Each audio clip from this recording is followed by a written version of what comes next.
وحبيبنا ومولانا محمدا عبده ورسوله أرسله بالحق بشيرا ونذيرا وداعيا إلى الله بإذنه وسراجا منيرا. أما بعد فقد قال الله تعالى في كلامه المجيد وفي فرقانه الحميد: أعوذ بالله من الشيطان الرجيم. بسم الله الرحمن الرحيم. ألا بذكر الله تطمئن القلوب. صدق الله العظيم. وقال الله تعالى في شان حبيبه ومحبوبه مخبرا وآمرا: إن الله وملائكته يصلون على النبي يا أيها الذين آمنوا صلوا عليه وسلموا تسليما. اللهم صل على سيدنا مولانا محمد وعلى آل سيدنا مولانا محمد. اللهم صل على سيدنا مولانا محمد وعلى آل سيدنا مولانا محمد. يا سيدي دولتي বুঝবে মনের বেদনা, বুঝবে যে শুয়ে আছে ওই যে সোনার মদিনা। আল্লাহুম্মা সাল্লি আলা সাইয়্যিদিনা মাওলানা মুহাম্মদ وعلى آل سيدنا مولانا محمد. আমরা পাপী গুনাহগার নবীজি আপনায় দেখলাম না, সেই কারণে রোজ হাসরে নবীজি আমাদের ভুলবেন না। আল্লাহুম্মা সাল্লি আলা সাইয়্যিদিনা মাওলানা মুহাম্মদ ওয়া আলা আলি সাইয়্যিদিনা مولانا محمد.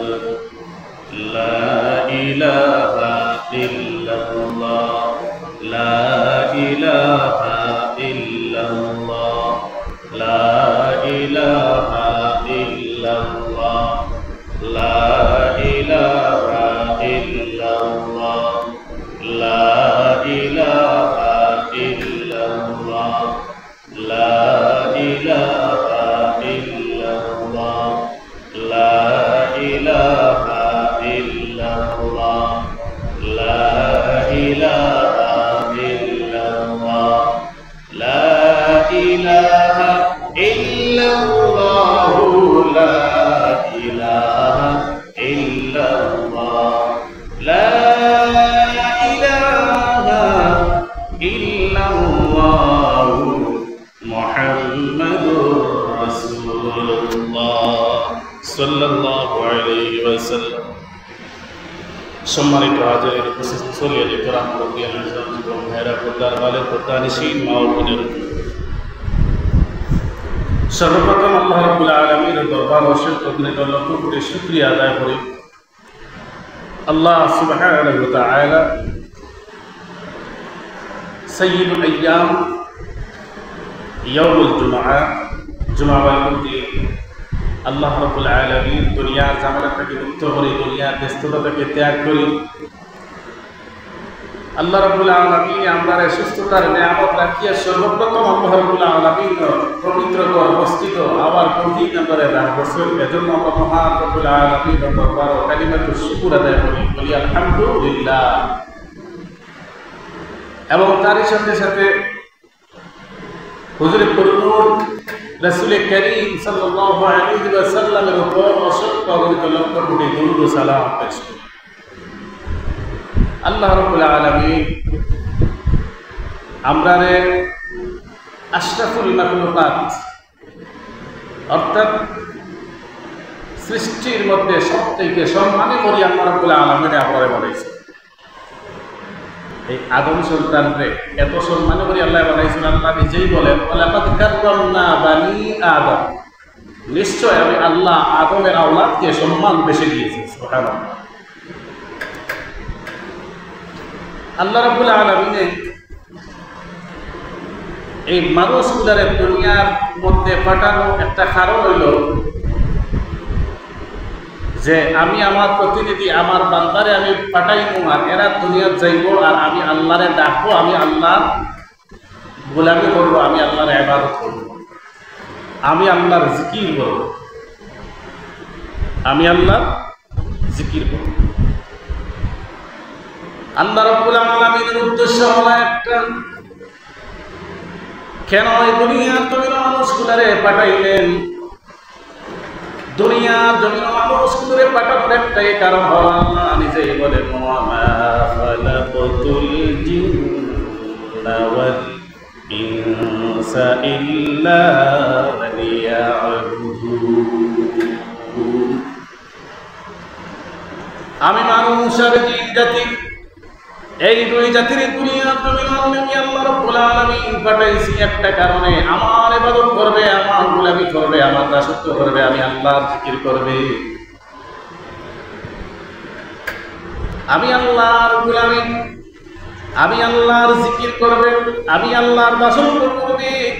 কিন্তু এই মানুষগুলি যখন আল্লাহর গোলামি বাদ দিয়া যখন অন্যতার পূজা, অন্যতার উপাসনা করে, আল্লাহর হুকুম বাদ দিয়া, আল্লাহর গোলামি বাদ দিয়া যখন মানুষ অন্যতার উপর নির্ভরশীল হয়, অন্য কিছুর গোলামি করে, তখন আল্লাহ রাব্বুল আলামিন বলেন, বান্দারে তোরে আমি বানাইলাম, আমি পাঠাইলাম, একদিন তোরে জীবন দিলাম, যে দুনিয়ার জমিনে পাঠাইলাম। ও বান্দা, তুমি জানো না তোমার একদিন মরণ হবে, আবার তুমি তোমার এই জীবনের যতদিন দুনিয়ার জন্য তোমার হায়াতের জিন্দেগি পাইবা, এই হায়াতের জিন্দেগি আবার আমি আল্লাহর কাছে ফিরে আসতে হবে, আর তোমার হায়াতের জিন্দেগির প্রতিটা সেকেন্ডের হিসাব আমি আল্লাহর দরবারে দেওয়া লাগবে।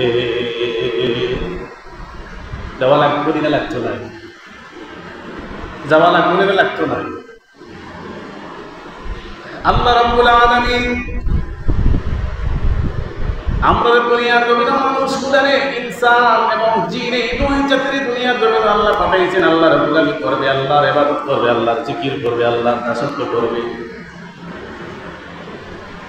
কিন্তু বান্দা আল্লাহর জিকির বাদ দিয়া, আল্লাহর গোলামি বাদ দিয়া, আল্লাহর হুকুম বাদ দিয়া যখন অন্যর গোলামি করে, তখন আল্লাহ রাব্বুল আলামিন বলেন, বান্দারে তোমারে দুনিয়ার জমিনে পাঠাইলাম আমি আল্লাহ, তোমারে বানাইলাম আমি আল্লাহ। ও বান্দা, তোমারে দুনিয়ার জমিনে আমি পাঠাইছি, বান্দারে তুমি বললে হবে না, তুমি মনে রাখো কারণ তুমি যে দুনিয়ার জমি, তুমি যে দুনিয়ার জমি যে তোমারে পাঠাইছি, আবার তোমার আমাদের মরণ হবে হবে, আবার আমি আল্লাহর কাছে তুমি আসতেই হবে। এজন্য তুমি কি করো? আমি আল্লাহর গোলামি করো। আর যদি আমার কোনো বান্দা বান্দি আমি আল্লাহর গোলামি করে আল্লাহর হুকুম মোতাবেক তার জীবন চালায়, তাহলে আল্লাহ রাব্বুল আলামিন ওই বান্দা বান্দীদের জন্য আল্লাহ একটা সুসংবাদ দিলেন। কাদের জন্য? যারা দুনিয়ার বিভিন্ন নেক আমল করবে, ভালো আমল করবে, দুনিয়ার কোনোদিন কোনো খারাপ কাজে লিপ্ত হবে না, কোনোদিন গুনার কাজে লিপ্ত হবে না। দুনিয়ার গুনার কাজ বাদ দিয়ে একমাত্র আল্লাহর গোলামি করবে, নেক আমল করবে, তাদের জন্য আল্লাহ রাব্বুল আলামিন একটা সুসংবাদ দিলেন। কি সুসংবাদ? আল্লাহ রাব্বুল আলামিন জান্নাতের সুসংবাদ দিলেন। এই জান্নাতের সুসংবাদ, এমন একটা জান্নাতের সুসংবাদ দিলেন, এই জান্নাত হলো জান্নাতুল ফিরদাউস।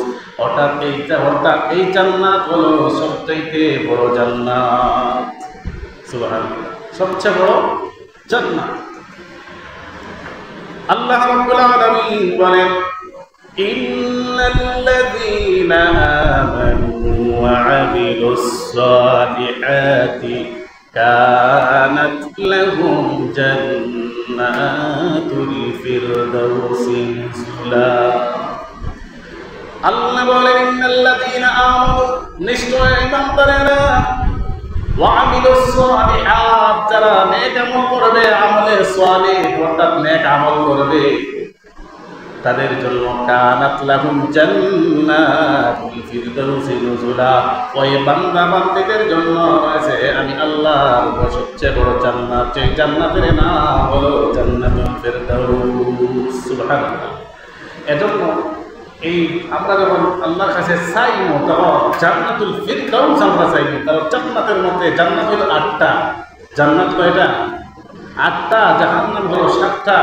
এই 8টি জান্নাতের মধ্যে সবচেয়ে বড় জান্নাত হলো জান্নাতুল ফিরদাউস। আল্লাহর কাছে যখন দোয়া করবেন, আল্লাহর কাছে যখন আমরা চাইবো, দোয়া করবো, তখন চাইতাম কোনটা? বড় জান্নাত, জান্নাতুল ফিরদাউস। এজন্য দুনিয়ার জন্য আল্লাহ রাব্বুল আলামিন আমরা পাঠাইছেন, আমরা আল্লাহর গোলামি করতাম, আল্লাহর হুকুম মোতাবেক চলতাম। আর আল্লাহর হুকুম মানতে গিয়া কিভাবে আমরা পড়তাম, কিভাবে চলতাম, কিভাবে নামাজ পড়তাম, কিভাবে রোজা রাখতাম। হ্যাঁ, নামাজ পড়তে গিয়ে রুকু কয়টা দেওয়া লাগবো, সিজদা কয়টা দেওয়া লাগবো, এই প্র্যাকটিক্যাল দেখাইয়া দিয়েছেন মুহাম্মদুর রাসূলুল্লাহ সাল্লাল্লাহু আলাইহি ওয়াসাল্লাম। এজন্য আল্লাহ রাব্বুল আলামিনের নবীকে দুনিয়ার জমিনে পাঠাইছেন, আমাদের প্র্যাকটিক্যাল ট্রেনিং দেওয়া লাগে। সুবহানাল্লাহ, প্র্যাকটিক্যাল ট্রেনিং দেওয়া লাগে। এজন্য আমরা নামাজ পড়তে হবে। আল্লাহর রাসূল সাল্লাল্লাহু আলাইহি ওয়াসাল্লাম যেইভাবে নামাজ পড়ছেন, আমরাও সেইভাবে কি করতে হবে? নামাজ পড়তে হবে। আল্লাহ রাসূল বলেন, সাল্লু কামা রাআইতুমুনি উসাল্লি। বান্দারে, আল্লাহ রাসূল বলেন, বান্দা, আমি যেইভাবে নামাজ পড়ি, আমারে যেইভাবে নামাজ পড়তে দেখো, সেইভাবে তোমরা নামাজ আদায় করো। এখন নামাজ ইবাদতের মধ্যে সবচেয়ে আল্লাহর নৈকট্য, আল্লাহ কাছে পাওয়া যায় নামাজের মাধ্যমে। কিসের মাধ্যমে? নামাজের মাধ্যমে। নামাজ বাদ দিয়া আর যতই আল্লাহর গোলামি করুক না, খাজইব খাজইত না। আগে আল্লাহর বিধান হচ্ছে ফরজ নামাজ। একজন বান্দা বান্দি যখন ঈমান আনে আল্লাহর উপর, তার রাসূলের প্রতি যখন ঈমান আনবে, ঈমান আনার পরে তার দায়িত্ব হলো কালেমা পড়লো, ঈমানদার হয়ে গেলে এখন তার দায়িত্ব হলো নামাজ পড়া। ইসলামের মূল ভিত্তি হলো 5টা। 1 নম্বর হলো কালিমা, এরপরে হলো নামাজ, এরপরে হলো রোজা, এরপরে হজ, এরপরে যাকাত। এই 5টা বিধান, 5টা ভিত্তি, ইসলামের মূল ভিত্তি 5টা। এই 5টার মধ্যে প্রথম নম্বর ধাপ হচ্ছে ঈমান। প্রথম নম্বর ধাপ হচ্ছে ঈমান। এখন ঈমান আগে আনতে হবে। ঈমান যদি না থাকে, আপনি যতই ইবাদত করেন, যতই নামাজ পড়েন, কাজ হবে না। আগে আল্লাহ এবং তার রাসূল এবং এই ঈমানের যে মৌলিক 7টি বিষয় আছে, এই 7টি মৌলিক বিষয়ের প্রতি পরিপূর্ণ আপনার ঈমান থাকতে হবে। যেমন আমানতু বিল্লাহি, আমি আল্লাহর উপরে ঈমান আনলাম, ওয়া মালাইকাতিহি, ফেরেশতাদের প্রতি ঈমান আনলাম, ওয়া কুতুবিহি, আল্লাহ রাব্বুল আলামিন কিতাব দুনিয়ার জন্য পাঠাইছেন, সম্পূর্ণ কিতাবের উপর আমি ঈমান আনলাম। ওয়া রাসূলিহি, আল্লাহ আদম আলাইহিস সালাম থেকে নিয়া মুহাম্মদুর রাসূলুল্লাহ সাল্লাল্লাহু আলাইহি ওয়াসাল্লাম পর্যন্ত যত নবী রাসূল পয়গম্বর দুনিয়ার জন্য আল্লাহ পাঠাইলেন, সব নবী রাসূলদের প্রতি ঈমান আনতে হবে। ওয়াল ইয়াউমিল আখিরি, আখিরাতের প্রতি, ওয়াল কদরি খাইরিহি, অর্থাৎ তকদিরের উপর, ভালো মন্দ যা কিছু হয় আল্লাহর পক্ষ থেকেই হয়, এটা তকদিরের উপর বিশ্বাস রাখতে হবে, ঈমান রাখতে হবে। ওয়াল বা'সি বা'দাল মাউত, মরার পরে আল্লাহ আবার জীবিত করবেন, আবার উঠাইবেন। আপনার আমার জীবনের প্রতিটা মুহূর্তের হিসাব নেবেন, এটার প্রতি আপনার বিশ্বাস থাকতে হবে। ওয়াল বা'সি বা'দাল মাউত, মরার পরে আল্লাহ আবার কি করবেন? মরার পরে আবার আল্লাহ জীবিত করবেন, এটা বিশ্বাস আছে? বিশ্বাস যদি না করে, কোনো মুমিন যদি এটা বিশ্বাস না করে যে মরার পরে আর আল্লাহ আমাদের কোনো হিসাব নিকাশ নিবেন না, যদি এই মানসিকতা যদি তার অন্তরে থাকে, সাথে সাথে তার ঈমান চলে যাবে। অর্থাৎ মরার পরে আল্লাহ রাব্বুল আলামিন আবার আমাদের জীবিত করবেন, আমাদের জীবনের হিসাব আল্লাহ দরবারে দিতে হবে। এজন্য আল্লাহ রাব্বুল আলামিনের দুনিয়ার জমিনে তার বান্দারে পাঠিয়েছে, আল্লাহর গোলামি করবে, আল্লাহর হুকুম মানবে। এর মধ্যে কালিমা অর্থাৎ ঈমান আল্লাহ, এই যে মৌলিক 7টা বিষয়, 2 নম্বরে এখন ঈমান আনার পরে তার দায়িত্ব হলো, আল্লাহর হুকুম হলো, বান্দা তুমি নামাজ পড়বা। নামাজ কয় ওয়াক্ত? 5 ওয়াক্ত নামাজ ফরজ। কয় ওয়াক্ত? 5 ওয়াক্ত। এই নামাজ যখন ফরজ হয়েছিল, আল্লাহর হাবিব সাল্লাল্লাহু আলাইহি ওয়াসাল্লাম যখন মিরাজ গিয়েছিলেন, আল্লাহ রাব্বুল আলামিনের হাদিয়া স্বরূপ এই 5 ওয়াক্ত নামাজ রে তার উম্মতের জন্য হাদিয়া স্বরূপ দিয়ে দিয়েছেন। সুবহানাল্লাহ। এই নামাজের মাধ্যমে এত গুরুত্বপূর্ণ একটা ইবাদত, নামাজ বাদ দিয়ে আপনি যত ইবাদত করেন কাজ হবে না। কারণ হলো আপনি আগে নামাজ আদায় করতে হবে, নামাজ পড়তে হবে, তারপরে আপনি যত ইবাদত করেন কোনো অসুবিধা নাই। কিন্তু নামাজ বাদ দিয়ে যদি আপনি ইবাদত করেন কোনো কাজ হবে না। কারণ ইমানের মৌলিক বিষয়, আল্লাহর প্রতি ঈমান আনার পরে আপনার দায়িত্ব হলো নামাজ আদায় করা। আপনি আগে নামাজ আদায় করবেন, 5 ওয়াক্ত নামাজ ফরজ। এই ফরজ 5 ওয়াক্ত নামাজ আপনি সঠিকভাবে আদায় করতে হবে, আল্লাহ রাব্বুল আলামিনের বিধান। কারণ হলো আল্লাহ রাব্বুল আলামিনের এত নৈকট্য হওয়া যায়, এত কাছে হওয়া যায়, একমাত্র নামাজের মাধ্যমেই আল্লাহ এত কাছে হওয়া যায়। অন্য কোনো ইবাদতে এত আল্লাহ কাছে হওয়া যায় না, নামাজের মাধ্যমেই আল্লাহর নৈকট্য হাসিল করা যায় এবং আল্লাহর কাছাকাছি হয়। বান্দা এতটাই কাছাকাছি হয়, যেমনি বান্দাটা সিজদা দিল, এই সিজদাটাতে সরাসরি আল্লাহর কুদরতের কদম। সুবহানাল্লাহ। বান্দা যে সিজদা দেয়, এই সিজদাটা কই দেয়? আল্লাহ কুদরতের কদম সিজদা দেয়। এজন্য নামাজ গুরুত্বপূর্ণ একটা ইবাদত। এই নামাজ আপনি পড়তে হবে, 5 ওয়াক্ত সালাত আপনি আদায় করতে হবে।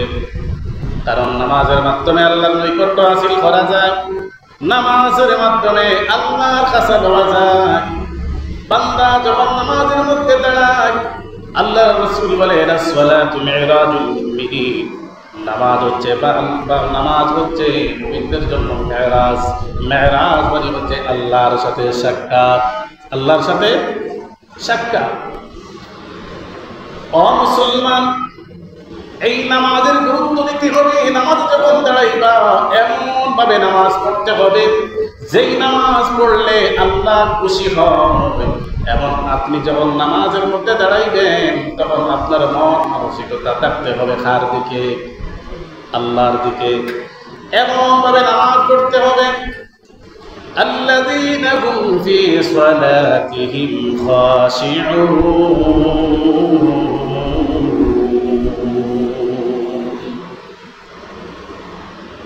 নামাজ পড়তে হবে খুশুর সাথে, খুশুর সাথে নামাজ আদায় করতে হবে। খুশুর মানে হচ্ছে এক দিয়ারে আল্লাহর সামনে আমি দাঁড়াইছি, আল্লাহ আমাকে দেখতেছেন, হয়তো আমি আল্লাহকে দেখতেছি, এটা যদি আপনার মনে না হয়, অন্তত আপনার মনে রাখতে হবে আমার আল্লাহ আমাকে দেখতেছে,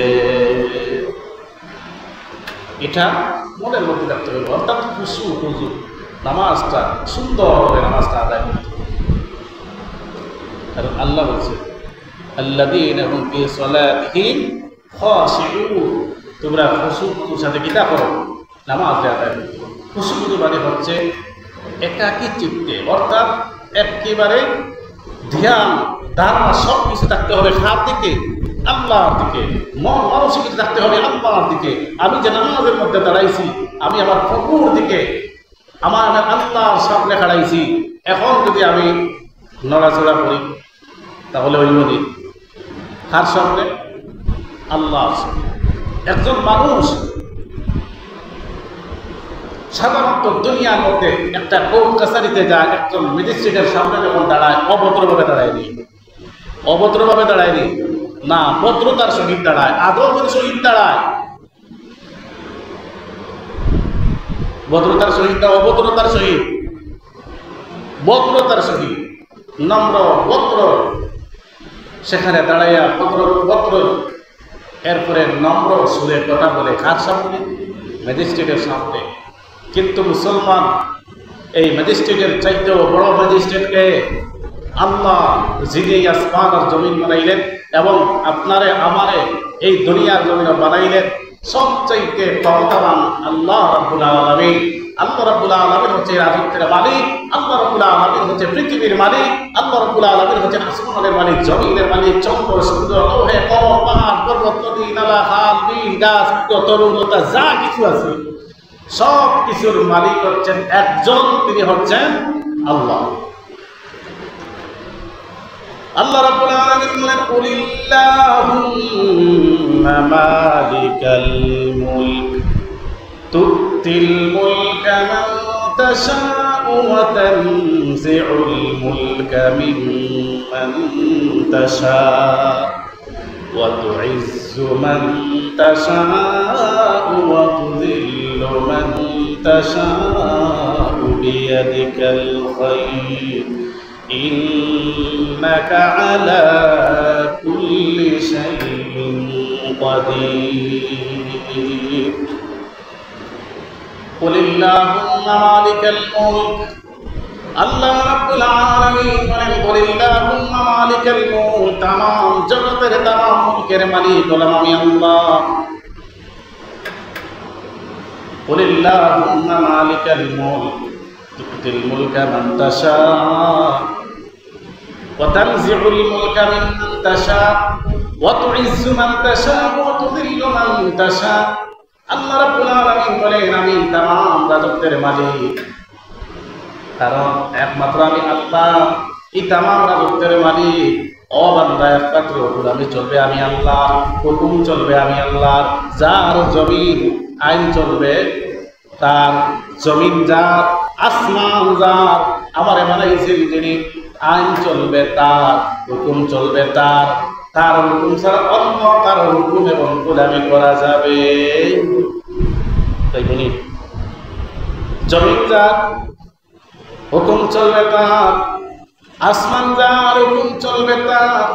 যিনি আসমান বানাইছেন, জমিন বানাইছেন, আমরারে বানাইছেন, তিনি হুকুম মানতে হবে তার, অন্য কারো হুকুম মানা। এখন তো আল্লাহ বলে কুলিল্লাহুম্মা মালিকাল মুলক, কুলিল্লাহুম্মা মালিকাল মুলক, সমস্ত রাজত্বের মালিক আমি আল্লাহ, সব ক্ষমতা একমাত্র আমি আল্লাহ। এজন্য আল্লাহ রাব্বুল আলামিন বলেন আমার হুকুম চলবে, আমার গোলামি চলবে। কার গোলামি চলবে? আল্লাহ। এখন আমরা যে নামাজ পড়ি, এই নামাজটা পড়তে হবে কার জন্য? আল্লাহর জন্য। কার হুকুম? বলে আল্লাহর হুকুম। কারে খুশি করতে হবে? বলে আল্লাহর খুশি করতে হবে। এজন্য নামাজের মাধ্যমে আল্লাহর যে এত কাছা লওয়া যায়, অন্য কোনো ইবাদতের মাধ্যমে এত বেশি কাছা লওয়া যায়